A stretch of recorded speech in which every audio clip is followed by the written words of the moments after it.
Students, in previous class we discussed about the megasporogenesis and ovule formation and double fertilization.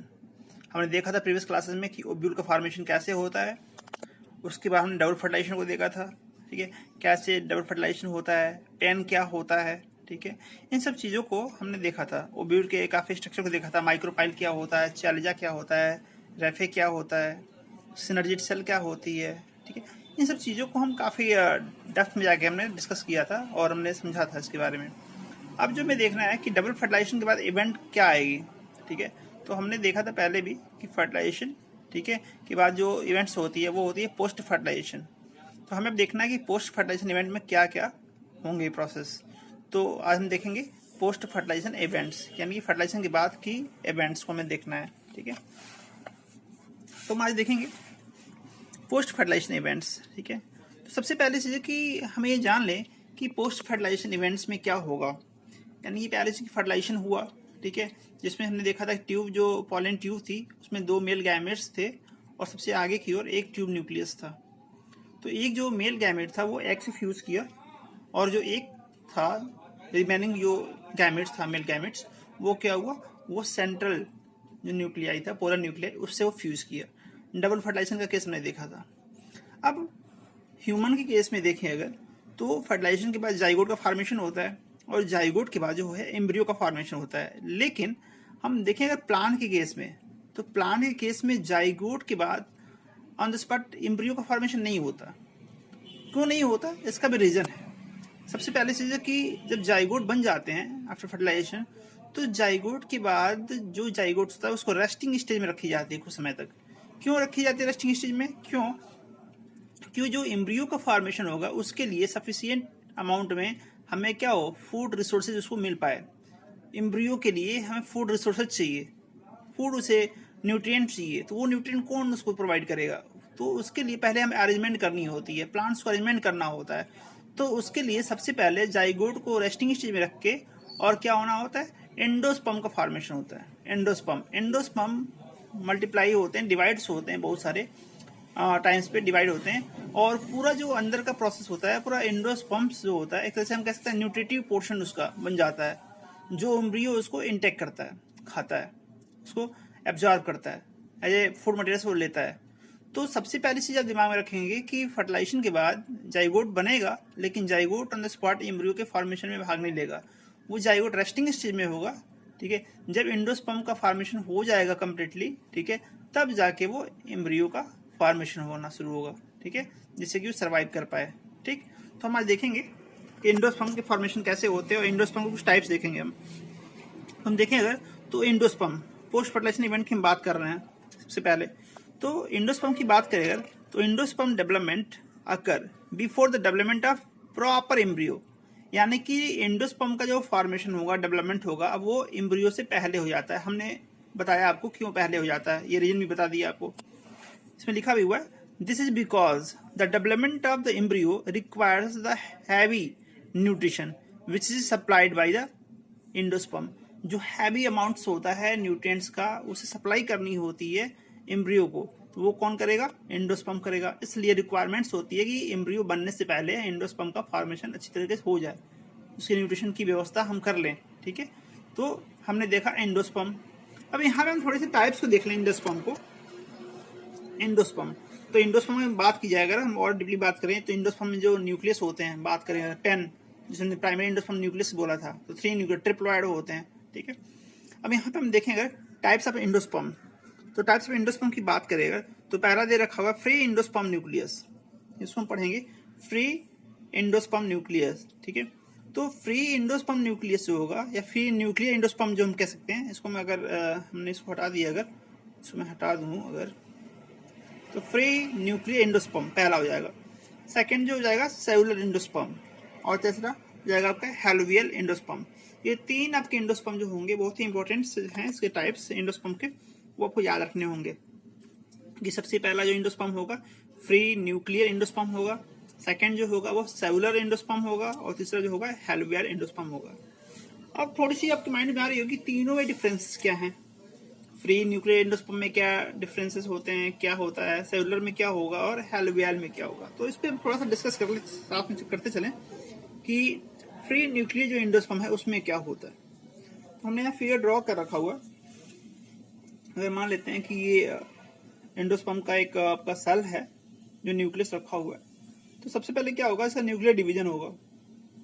हम बात कर रहे हैं किसकी, फ्री न्यूक्लियर एंडोस्पर्म की बात कर रहे हैं। तो पहले इसका न्यूक्लियर डिवीजन हुआ, 2 पार्ट में डिवाइड कर लिया। अब 2 पार्ट से हम देख रहे हैं इसके अंदर पूरे न्यूक्लियस पहले डिवाइड हो रहे हैं। पहले न्यूक्लियस डिवाइड, न्यूक्लियर जो होगा फ्री न्यूक्लियर एंडोस्पर्म में क्या होगा, पहले जो होगा वो कैरियोकाइनेसिस होगा, यानी कि न्यूक्लियस का डिवीजन होगा। तो अल्टीमेटली हम देख रहे हैं 1 से 2 और 2 से कई सारे न्यूक्लियस डिवाइड हो गए। अब इस न्यूक्लियस बनने के बाद इसके बाहर जो होगा फिर इसका साइटोप्लाज्म एग्रीगेट होगा और फिर इस सेल में कन्वर्ट होगा। ठीक है, इसके बाहर जो होंगे ये ऐसे कलेक्ट होते जाएंगे और ये सेल में कन्वर्ट हो जाएंगे। तो सबसे पहले हम देखा हमने कि फर्स्ट जो था न्यूक्लियर था, एंडोस्पर्म था, उसमें क्या हुआ, सबसे पहले न्यूक्लियस ने आपको फुल्ली डिवाइड कर ले रहा है और बाद में साइटोप्लाज्म एग्रीगेट कर रहे हैं और सेल में कन्वर्ट हो रहा है। ठीक, दूसरे में हमने क्या देखा, दूसरे में हम देख रहे हैं फिगर में कि न्यूक्लियर डिवीजन और साइटोप्लाज्म डिवीजन साथ में हो रहा है, यानी कि दोनों ही, एक जो सेल है कंप्लीटली 2 सेल में बट रही है, तो ये सेलुलर एंडोस्पर्म कर रहे हैं। ठीक है, ऐसा नहीं हो रहा कि पहले एंडोस्पर्म बन रहा है, वो फॉलो साथ साथ चल रहे हैं। ठीक है, ये सेल पूरी डिवाइड हो रही है 2 पार्ट में। ठीक है, नहीं पहले वाले में क्या था, पहले ही आपका न्यूक्लियस ही डिवाइड हुआ था और बाद में उसके सेल में कन्वर्जन हुआ था। लेकिन दूसरे वाले में देख रहे हैं सेलुलर एंडोस्पर्म में कि साथ में ही क्या हो रहा है, सेल का डिवीजन भी हो रहा है, तो उसको बोल रहे हैं सेलुलर एंडोस्पर्म। जो थर्ड है हमारा है हेलोवेल एंडोस्पर्म। ये हम कह सकते हैं कि हेलोवेल endosperm is connection between the free nuclear endosperm and cellular endosperm. ये दोनों का कॉम्बिनेशन होता है। ठीक है, इसमें देखें अगर ये जो सेल होती है ये अनइक्वल डिवीजन होता है इनका, अनइक्वल। ये देखें अगर तो ये इक्वल डिवीजन नहीं है इनका, अनइक्वल डिवीजन हुआ है। तो ये तो डिवीजन हो गया, यानी कि सेलुलर डिवीजन हुआ। आप देख भी रहे हैं ये डिवाइड हुआ न्यूक्लियस इसके और ये 2 पार्ट में हो गए। तो पहले से सेलुलर हो गया और फिर सेलुलर होने के बाद ये जो न्यूक्लियस है ये क्या होगा, अब बहुत सारे न्यूक्लियस में डिवाइड करेगा। ये जो न्यूक्लियस है ये भी कई सारे न्यूक्लियस में डिवाइड करेगा। तो ये किसको फॉलो कर रहा है, न्यूक्लियर फ्री न्यूक्लियर एंडोस्पर्म को फॉलो कर रहा है। और पहले डिवाइड हुआ था 2 पार्ट में, तो किसको फॉलो कर रहा है, सेलुलर एंडोस्पर्म को। इसलिए हमने बोला इसको हेलोवेल को, it is the connection between the हेलोवेल, sorry it is connection between the free nuclear endosperm and the cellular endosperm. दोनों का ही कनेक्शन होता है, 20 का एक तरह से कनेक्शन होता है। इसको हम कनेक्टिव लिंक मान सकते हैं कि फ्री न्यूक्लियर एंडोस्पर्म का और सेलुलर एंडोस्पर्म का ये कनेक्टिव लिंक होती है हेलोवेल। सबसे ज्यादा मोस्ट जो होती है पाई जाने वाली जो एंडोस्पर्म होती है वो आपकी होती है फ्री न्यूक्लियर एंडोस्पर्म, जो होती है सबसे ज्यादा पाई जाती है। ठीक, तो हमने देखा कि पोस्ट फर्टिलाइजेशन इवेंट में एंडोस्पर्म का फॉर्मेशन पहले हो रहा है, एम्ब्रियो बनने से पहले क्यों हो रहा है हमने ये भी जाना, और एंडोस्पर्म के कुछ टाइप्स जाने हैं हमने। ठीक है, हम आगे की ओर आते हैं। अब यहाँ पे देखिए अगर आफ्टर फर्टिलाइजेशन फॉलोइंग इवेंट, अगर आफ्टर फर्टिलाइजेशन पूछा जाए कौन कौन से इवेंट्स होते हैं, तो कौन कौन से इवेंट आपके दिमाग में आने चाहिए। सबसे पहले आना चाहिए फॉर्मेशन ऑफ एंडोस्पर्म। एंडोस्पर्म का फॉर्मेशन होगा, क्यों होगा पता है आपको, अच्छे से पता है। उसके बाद क्या होगा, एम्ब्रियो का डेवलपमेंट होगा। ठीक है, उसके बाद क्या होगा, maturation of ovule into seed, और ओव्यूल का क्या होगा, सीड में कन्वर्जन होगा, यानी कि ओव्यूल जो होगी मैच्योर ओव्यूल वो क्या होगी, सीड में कन्वर्ट हो जाएगी। ओके, और लास्ट में जो होगा ओवरी इनटू द फ्रूट्स, और लास्ट में क्या होगा, ओवरी जो होगा वो कन्वर्ट हो जाएगी फ्रूट्स में। तो ये पोस्ट फर्टिलाइजेशन के, आफ्टर फर्टिलाइजेशन जो इवेंट्स हैं इनके ये पार्ट्स हो गए। ये आफ्टर फर्टिलाइजेशन क्या क्या चेंजेस आएंगे, तो आपको अच्छे से पता हो गया कि सबसे पहले क्या होगा, फॉर्मेशन ऑफ एंडोस्पर्म। एम्ब्रियो बनने से पहले क्या होगा, एंडोस्पर्म का फॉर्मेशन होगा। पहले क्यों एंडोस्पर्म का फॉर्मेशन हो रहा है आपको अच्छे से पता है, नो डाउट। एम्ब्रियो का डेवलपमेंट होगा। ठीक है, तीसरा maturation of ovule into seed, ovule का कन्वर्जन होगा सीड में। और एक चीज आपको याद रखना है कि जो ओव्यूल्स होती है, ओव्यूल का अरेंजमेंट जो ओवरी से होता है, the arrangement of the ovule in the ovary which known as the placentation. इस वर्ड का आपको याद रखेंगे अच्छे से कि arrangement of the ovule in the ovary which known as the placentation. अक्सर क्वेश्चन पूछ दिए जाते हैं इस पे। नेक्स्ट है आपका ओवरी इनटू द फ्रूट्स, जो ओवरी होगी वो फ्रूट्स में कन्वर्ट हो जाएगी। तो ये जो है पोस्ट फर्टिलाइजेशन इवेंट्स के कुछ पॉइंट्स दे रखे हुए हैं। अब हमें जो जानना है वो हमें एक एक करके देखेंगे कि एम्ब्रियो का फॉर्मेशन। अब हम एंडोस्पर्म को देख चुके, अब एंडोस्पर्म पूरा कंप्लीटली बन चुका है, प्रिपेयर हो चुका है। हम यहाँ पे देखें अगर तो ये एक सिंगल जाइगोट है, यहाँ पे दिखाया गया फिगर में, और ये एंडोस का न्यूक्लियस है। तो आप देख रहे हैं यहाँ पे डिवीजन हुआ न्यूक्लियर का, फिर यहाँ पे बहुत सारे न्यूक्लियस बन गए, अब यहाँ पे फॉलो किया जा रहा है, सेल बन रहे हैं। तो इस पूरे इसके अंदर देख रहे हैं कि बहुत सारे सेल बन गए। ठीक है, प्राइमरी एंडोस्पर्म जो सेल्स होते हैं वो बहुत सारे बन गए हैं एंडोस्पर्म। अब यहाँ पे एम्ब्रियो दिख रहा है, तो एम्ब्रियो क्या करेगा, अब जर्मिनेट करना यानी डेवलपमेंट करना शुरू करेगा, ठीक है, क्योंकि उसके लिए प्रॉपर भोजन क्या हो गई है, अरेंज हो गई है। तो ये एम्ब्रियो क्या करेगा, इससे भोजन अपने आप को लेना शुरू कर देगा, ठीक है, अपने आप को डेवलपमेंट करना शुरू कर देगा एम्ब्रियो। एक चीज और आपके दिमाग में होनी चाहिए कि ऐसे सीड जिसके अंदर एंडोस्पर्म कंप्लीटली फिनिश हो चुके हैं, एब्जॉर्ब कर लिए गए हैं, that seed is known as a non albuminous seed बोलते हैं उसको, नॉन एल्ब्यूमिनस सीड, ठीक है। दो seed have completely lose the endosperm, completely lose हो गई है, लॉस हो गई है एंडोस्पर्म की, तो उसे हम क्या बोलेंगे, नॉन एल्ब्यूमिनस सीड। अगर उसमें थोड़ा सा रिमेनिंग पोर्शन बचा हुआ है, ठीक है, तो उसे बोलेंगे एल्ब्यूमिनस सीड, ठीक है, उसे बोलेंगे एल्ब्यूमिनस। और कंप्लीटली खत्म हो चुकी है एंडोस्पर्म, तो उसे बोलेंगे नॉन एल्ब्यूमिनस सीड। तो नॉन एल्ब्यूमिनस सीड और एल्ब्यूमिनस सीड के बारे में अक्सर पूछे जाते हैं क्वेश्चन, तो ये आपके दिमाग में रहने चाहिए, ठीक। अब हमें जो देखना है वो हमें देखना है एम्ब्रियो का डेवलपमेंट। तो हम देखेंगे एम्ब्रियो के डेवलपमेंट को, काफ़ी अच्छे से हम देखेंगे उसको, एम्ब्रियो के डेवलपमेंट को कि कैसे एम्ब्रियो का डेवलपमेंट हुआ है।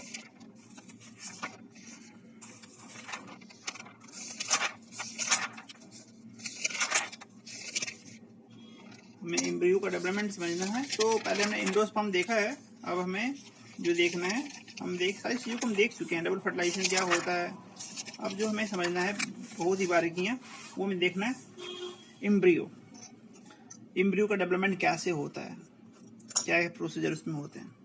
सबसे पहले आप देख रहे होंगे, पहला जो फिगर है यहाँ पे, ये जाइगोट का फिगर दे रखा हुआ है। अब जाइगोट जो होगा वो डेवलप होगा एम्ब्रियो में, लेकिन जाइगोट का एम्ब्रियो बनने से पहले हमने प्रोसेस बताया था, क्या होता है, एंडोस्पर्म का फॉर्मेशन हो चुका होता है। अब इस जाइगोट के लिए प्रॉपरली भोजन नरिशमेंट का व्यवस्था अरेंजमेंट हो चुका है। अब ये जाइगोट डेवलप करेगा, रेस्टिंग स्टेज में था अभी तक, अब ये डेवलप करना शुरू करेगा।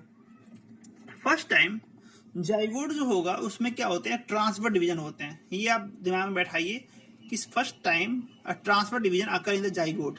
जाइगोट में सबसे पहले क्या होगा, ट्रांसफर डिवीजन होगा, ट्रांसवर्स। तो जब ट्रांसफर डिवीजन होंगे इसमें, ठीक है, ये दो पार्ट में डिवाइड हो जाएगा, दो पार्ट में डिवाइड हो गए। सबसे पहले जो बनेगा सेल वो हो जाएगी बेसल सेल। एक ऊपर वाली जो सेल्स होगी इसको हम बेसल सेल कह रहे हैं, ठीक है, जो बड़ी सेल थोड़ी सी है इसको हम बेसल नाम दे दिए, और इसे हम एक और नाम दे सकते हैं, सस्पेंसर सेल। तो first time zygote divided into two part by the transfer divisions and form the basal cell and terminal cell. Basal cell is known as the suspensor cell, basal cell को हम suspensor cell भी बोल रहे हैं, और नीचे वाली जो सेल होगी उसे हम टर्मिनल सेल बोल रहे हैं, और टर्मिनल सेल या एम्ब्रियो सेल। एक्चुअली में होता क्या है कि टर्मिनल सेल को हमने एम्ब्रियो सेल बोला, तो ये एम्ब्रियो का फॉर्मेशन करेगा। अब ऐसा नहीं है कि बेसल सेल या सस्पेंसर सेल एम्ब्रियो बनने में पार्टिसिपेट नहीं करेगा, होता है। यहाँ पे जो इसकी लास्ट जो स्टार्टिंग की जो सेल्स होती है इसको हाइपोफाइसिस बोलते हैं। ये जो है थोड़ा बहुत पार्टिसिपेशन इसका होता है, ऐसा नहीं है कि पार्टिसिपेट नहीं करता एम्ब्रियो के फॉर्मेशन में। तो हम ये कह सकते हैं कि सबसे पहले जो जाइगोट हुआ वो डिवाइड हुआ, ट्रांसफर डिवीजन हुआ, उसका कौन कौन से सेल बने। सबसे पहले सेल बना आपका बेसल सेल जिसको हम सस्पेंसर से बोल रहे हैं, और सेकंड जो होगा आपका टर्मिनल सेल जिसको हम एम्ब्रियो सेल बोल रहे हैं। पहला डिवीजन कौन सा हुआ था, ट्रांसफर हुआ था। अब ट्रांसफर से दो सेल बने थे, ठीक है, एक बेसल सेल और एक टर्मिनल सेल।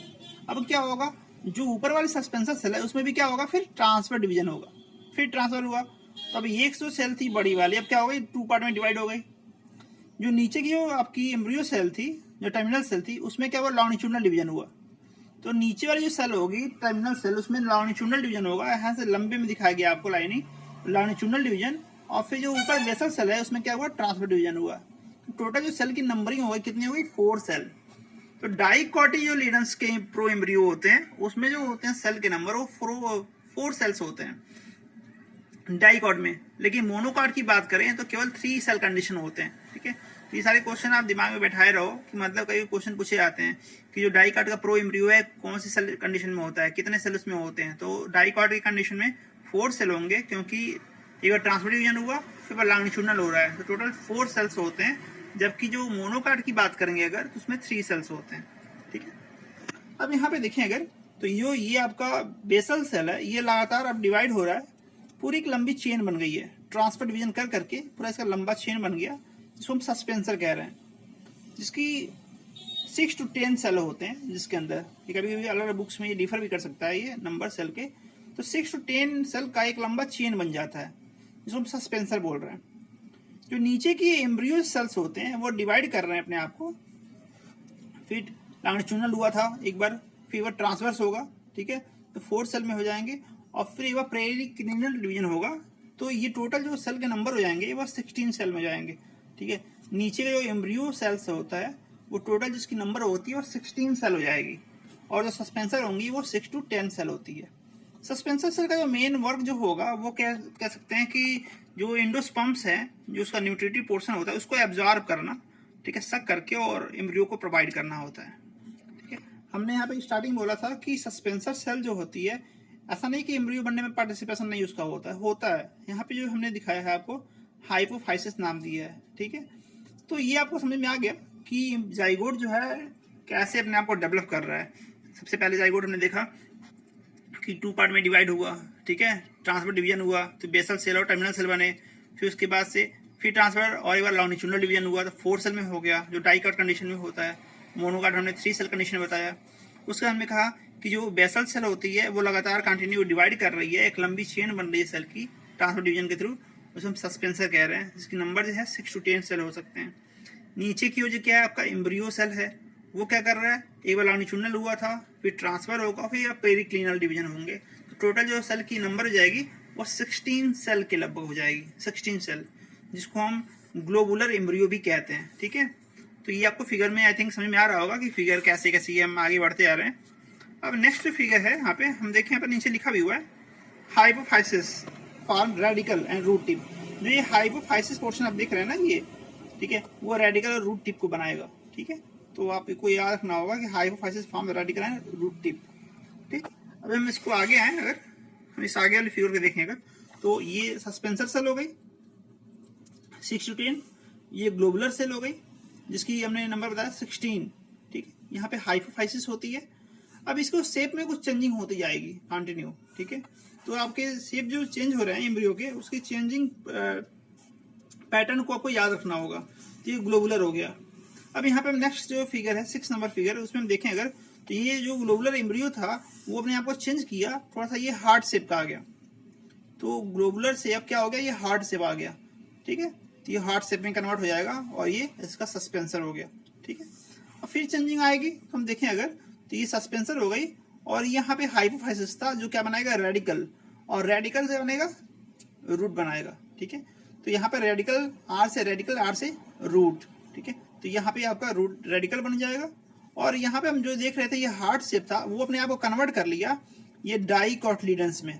ये डाइकोटिलीडन्स जो हो गया, ये 2 पार्ट में डिवाइड दिख रहे हैं आपको। ये इसका स्ट्रक्चर जो दिख रहा है आपको, घोड़े के जो शू होते हैं नीचे वाले, जिसको हम हार्ट शू कहते हैं, जो नॉल होते हैं नीचे वाले, वैसे आपको दिख रहा है ये, तो इसको हम हार्ट शू शेप कहते हैं, ठीक है। तो ये जो एम्ब्रियो हुआ, ठीक है, डेवलपमेंट जो हो रहा है एम्ब्रियो, जाइगोट से एम्ब्रियो का डेवलपमेंट हो रहा है, तो ये कभी स्टेज पूछे जाते हैं क्वेश्चन में कि कौन कौन से स्टेज में इसका चेंजिंग हो रही है उसकी। तो सबसे पहले मैंने देखा कि ग्लोबुलर शेप में था, फिर क्या हुआ, हार्ट शेप में आया, और फिर ये हार्ट शू शेप में आ गया। तो ये मतलब आपको याद रखना होगा कौन कौन से शेप में चेंजिंग हो रही है, ठीक है। अगर थोड़ा सा और गौर करें इस पे, इस फ्लो चार्ट पे, तो हम देख रहे हैं एग है सबसे पहले, तो 2 सेल में कन्वर्ट हुआ, फिर ऑक्टेंट 8 सेल में कन्वर्ट हुआ, 8 सेल के बाद क्या हुआ, ग्लोबुलर हो गया। ग्लोबुलर में कितने सेल है, 16 सेल है। और फिर ग्लोबुलर से क्या हुआ, ट्रायंगुलर हुआ, फिर ट्रायंगुलर से हार्ट शेप आ गया, हार्ट से टॉर्पीडो शेप होता है, और फिर हार्ट शू शेप होता है। तो ये आप याद रख लेंगे कैसे ये सीक्वेंस इसका चेंज हो रहा है। तो सबसे पहले 2 सेल, फिर ऑक्टेंट 8 सेल, फिर उसके बाद ग्लोबुलर 16 सेल, फिर ट्रायंगुलर, फिर उसके बाद हार्ट शेप, फिर टॉर्पीडो शेप, और फिर हार्ट शू शेप, ठीक है। तो इस तरह से एम्ब्रियो का चेंजिंग होते है, उसके शेप में चेंजिंग आती है, ठीक। अब यहाँ पे देखें अगर पोर्शन ऑफ एम्ब्रियोनल एक्सिस, अब हम बात करें अगर, अब फिगर की लास्ट की फिगर की बात करें कैसे दिखता होगा, तो हम देखें अगर, तो ये समझिए, ये जो है डाइकॉट, जो हार्ट शेप था, जो बाद में चल के हार्ट शू शेप हो गया था, तो ये इसके दोनों कॉटलीडन्स, आप लिखे भी हुए हैं कॉटलीडन्स दिख रहे होंगे। इन दोनों कॉटलीडन्स के बीच में अगर देखें, थोड़ा सा यहाँ पे हल्का सा ये जो निशान लगाया हुआ है, हमने ग्रीनिश दिखाया हुआ है, ये पोर्शन दिख रहा है आपको, दैट इज द प्लीम्यूल, तो प्लीम्यूल होगा, जो प्लीम्यूल होगा वो सूट का फॉर्मेशन करेगा, सूट का। और जो ये पोर्शन आप देख रहे हैं, ठीक है, यहाँ पे हमने कहा था कि हाइपोफाइसिस रीजन से क्या बनेगा, रेडिकल बनेगा। तो यहाँ से रेडिकल और रूट कैप आपको दिख रहा होगा। तो ये डाइकोटिलेडन जो एम्ब्रियो है, डाइकोटिलेडन्स बनाया है यहाँ पे, और इस डाइकोटिलेडन्स की यहाँ पे सबसे ऊपर की तरफ आप प्लीम्यूल देख रहे हैं। तो प्लीम्यूल का फॉर्मेशन क्या होगा, प्लीम्यूल जो होगा वो सूट का फॉर्मेशन करेगा, जबकि रेडिकल जो होगा वो रूट का फॉर्मेशन करेगा।